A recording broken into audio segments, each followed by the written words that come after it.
lot of words come to mind when I think of uncle. Yeah, I can think of a word that describes Billy: inspirational. Heritage of culture. Tradition of continuity. One of the words that come to my mind is accountability. A word to describe this man: Billy. That's how you describe him. He was an activist. He was a treaty rights advocate. For a young person like myself, a young Indigenous man, it was inspiring. Billy led the way.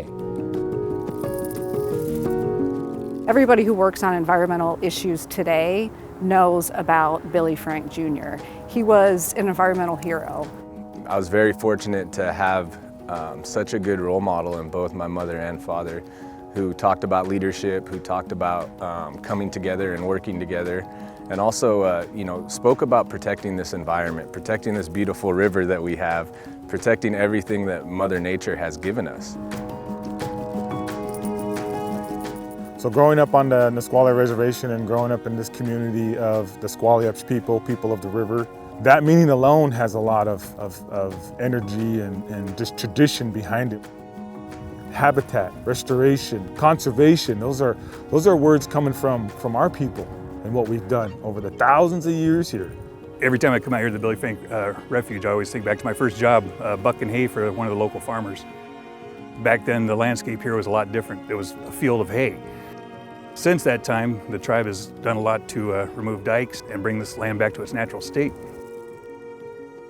Growing up, that was always a life lesson my father tried to get instilled into me, was you protect this environment at all costs. Whatever you do, you make sure that you protect this water behind us, you protect our salmon so we're still able to exercise our treaty rights and we're still able to celebrate our culture and our way of life.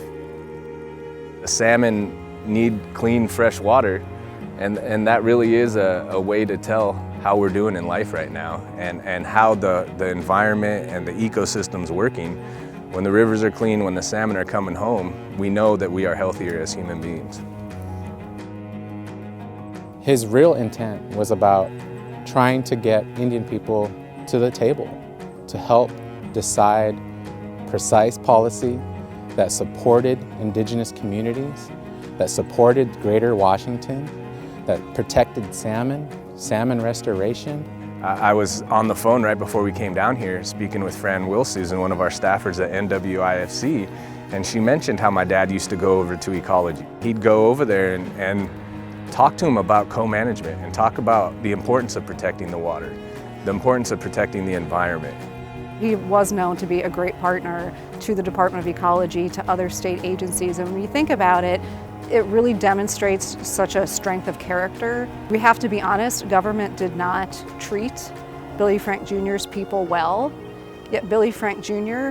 was still willing to come to the table with government and forge solutions. And those partnerships and what he taught us about partnerships continue to this day. And that's really, when it comes down to it, the tribes, the state departments, they're not going to be able to do it on their own. It has to be all of us here in the state of Washington coming together for the resource. He was really the activist that helped bring us together, which is why I think we celebrate Billy Frank Jr. today.